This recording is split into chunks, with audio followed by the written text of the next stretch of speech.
Hello students, welcome to online lectures of Kids Planet High School. This lecture is for class 9, subject Hindi, कविता, किताबें जिसके कवि हैं गुलजार जी. Let us now begin.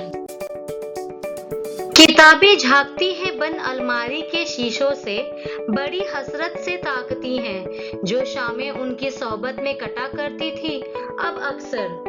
कवि कहते हैं कि कंप्यूटर के युग में किताबों की पहले जैसी उपयोगिता न रह जाने पर अपनी तीव्र मानसिक पीड़ा का चित्रण करते हुए कहते हैं कि आजकल किताबें अलमारियों में रखने भर की चीज हो गई है. अब उन्हें अलमारी से निकालने की जरूरत ही नहीं पड़ती है. बंद अलमारी की ओर देखने पर ऐसा लगता है जैसे किताबें अलमारी के शीशों से कवि की ओर झांक रही हो. वे कामना करती हैं कि उन्हें कोई बाहर निकाले और कोई उन्हें पढ़े. कवि कहते हैं कि अब तो महीनों गुजर जाते हैं, उन किताबों से मिलना ही नहीं होता है. एक ऐसा समय था जब उनकी शाम इन किताबों को पढ़ने में लग जाया करती थी, पर अब अक्सर ऐसा नहीं होता है. गुजर जाती है कंप्यूटर के पर्दों पर, बड़ी बेचैन रहती हैं किताबें. उन्हें अब नींद में चलने की आदत हो गई है. जो कदरें वो सुनाती थी कि जिनके सेल कभी मरते नहीं थे, वो कदरें अब नजर नहीं आती घर में, जो रिश्ते वे सुनाती थी. कवि कहते हैं कि कंप्यूटर आने के पहले उनकी शाम किताबें पढ़ने में बीत जाया करती थी, पर जब से कंप्यूटर आ गया है तब से वे कंप्यूटर पर ही पढ़ते लिखते हैं. इसलिए उनकी शामें कंप्यूटर के पर्दों पर ही बीतने लगी थी. इस वियोग के कारण किताबें बहुत बेचैन रहने लगी थी. अब हालात यह हो गए थे कि किताबें नींद में चलने लगी थी, अर्थात वे कवि को अब सपने में कभी दिखाई देती हैं. इन किताबों से जिन मानव मूल्यों की जानकारी मिलती थी और जो सीख मिलती थी, वे मानव मूल्य अब घर में नजर नहीं आते हैं. ये किताबें रिश्तों संबंधों के बारे में बताती थी.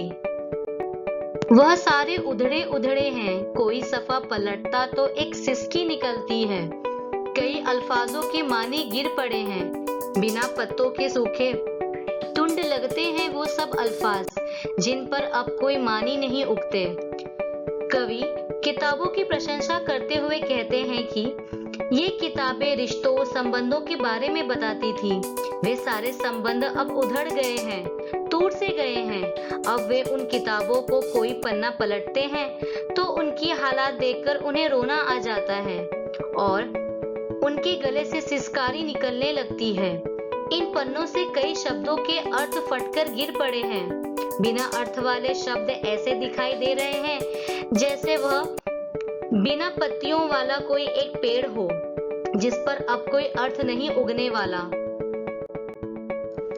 जुबां पर जो जायका आता था, जो सफा पलटने का, अब उंगली क्लिक करने से बस झपकी गुजरती है. बहुत कुछ तबह तक खुलता चला जाता है पर्दे पर. किताबों से जो राबता था कट सा गया है. कवि पुस्तक और कंप्यूटर पर पुष्ट पलटने के तरीकों के बारे में कहते हैं कि किताबों के पुष्ट पलटने में जीभ को एक प्रकार का स्वाद मिलता था. अब कंप्यूटर पर उंगली से क्लिक करने पर पुष्ट पलट बदल जाता है. पर्दे पर मनचाहे ढंग से एक के बाद एक कोई भी पुष्ट खोला जा सकता है. इसके कारण लोगों का किताबों से बना हुआ निजी संबंध टूट सा गया है. कभी सीने पर रखकर लेट जाते थे, कभी गोदी में लेते थे, कभी घुटनों के अपने रील्स की सूरत बनाकर नीम सजदे में पढ़ा करते थे. छूते थे जबी से, वो सारा इल्म तो मिलता रहेगा आइंदा.